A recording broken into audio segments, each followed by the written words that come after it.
Instead of better glasses, your network gives you better eyes. Ronald Burt. We all know the importance of building relationships because our net worth is equal to our network. But it's more than just money. It's the way that we lead a more meaningful life because we can get introduced to our soulmate, to new opportunities, to new ways of seeing the world that we hadn't really considered before, which is exactly why in this week's episode of MasterTalk, I'm going to teach you the power and how to master the art of grabbing intimate one-on-one coffee conversations. Hi everyone, Brendan here from MasterTalk, your go-to channel to mastering your talk. And today we're talking about the art of coffee conversations. So let's grab a cappuccino, shall we? Number one, coffees are almost always a friendly interaction. So don't be shy to take your shot, because it'll definitely work out. Why am I so confident in saying that? Because coffee chats imply two ideas. The first one is when we send an email out to a stranger and they reply, well, they just replied to the email from a stranger. It means they're open-minded to talking to other people. Because if they weren't open-minded, you never would have heard from them. Number two is that they said yes. So they're saying yes to a stranger that they're now interested in speaking with and having a conversation with. So the chances of that coffee going wrong is almost slim to none. So because of that, when I've sent hundreds of coffee invites, every time I had a conversation and I was babbling in my mouth and I was making a ton of mistakes and I was saying a ton of ums and ahs, the conversations almost always went well because the person on the other side was just impressed that I took the time to reach out anyways. So what's the first tip? The first tip is simple, but so simple nobody does it, which is send invites out. It's a numbers game. I encourage all of you today, right now, pick 5 people and just send them a message and do that every day. And I promise you in a week, there's at least one person who will reply and say, I'd love to grab coffee with you. Number 2, successful coffees follow a 90-10 rule. Listen 90% of the time and talk 10% of the time. So write down specific questions so that you can ask in advance. Let me tell you a story of how my coffee journey started.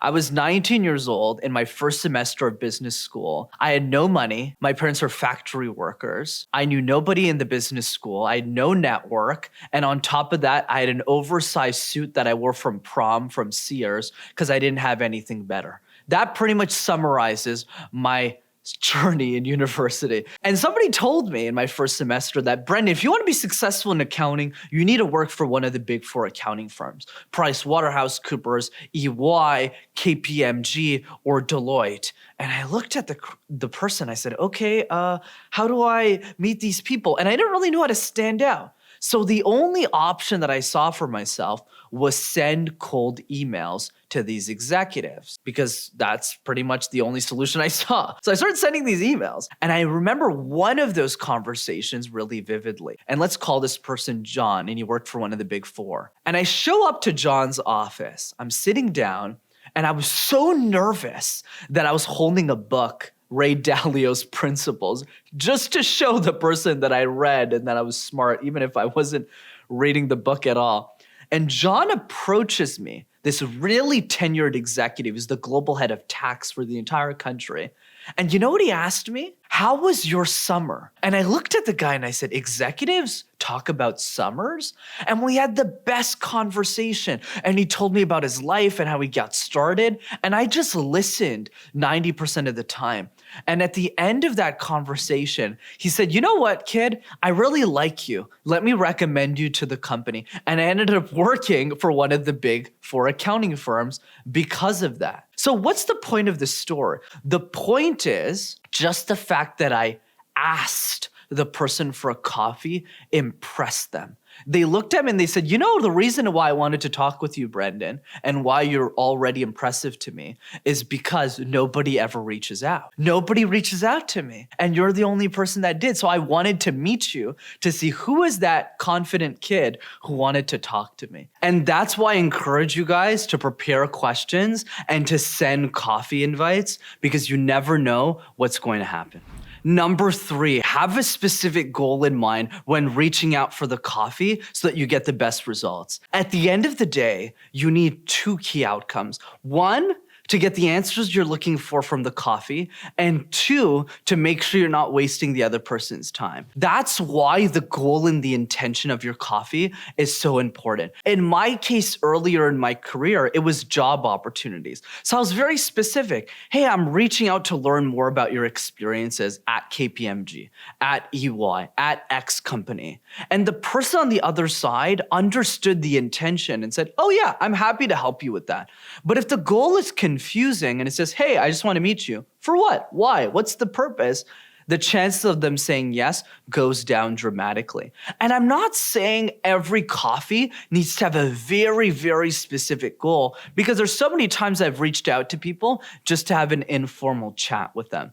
And that's totally fine. It's more about saying, wait a second, let's make sure that our goals and their goals are aligned. And it doesn't mean they're going to make a ton of money speaking with you. There's a lot of people who just want to give their time to mentor the next generation. It's just that most people never ask them. So if you're the person who does, you're already going to impress them right off the bat, because that person knows most people don't even reach out to them. Also, another star I'll add here, a caveat, is that the younger you are, the more effective this strategy is. I talk to so many people who are in their 20s and even early 30s, and they're usually really shy about reaching out.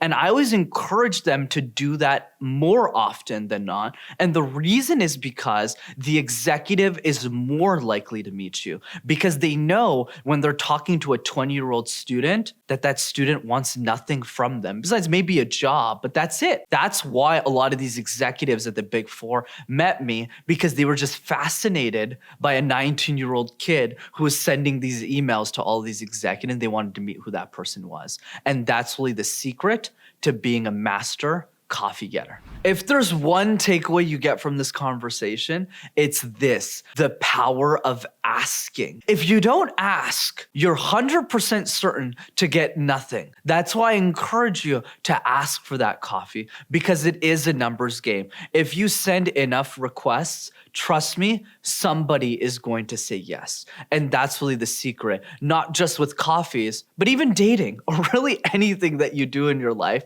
Life is a numbers game, so play the numbers. Because if you do, you're almost sure to win, because most people don't even want to play once. As always, if you enjoyed this week's episode of MasterTalk, be sure to smash that like button and subscribe to the YouTube channel as well to see more videos like this. And of course, I encourage all of you to come to my free communication workshop that I do over Zoom every 2 weeks, and you can jump in on one of those calls in the link below. I can't wait to see you there. And of course, if you know one person who's really scared about sending coffees and you know they need to, be sure to send them this video so that they'll be one step closer to grabbing that cappuccino. See you next time, everyone.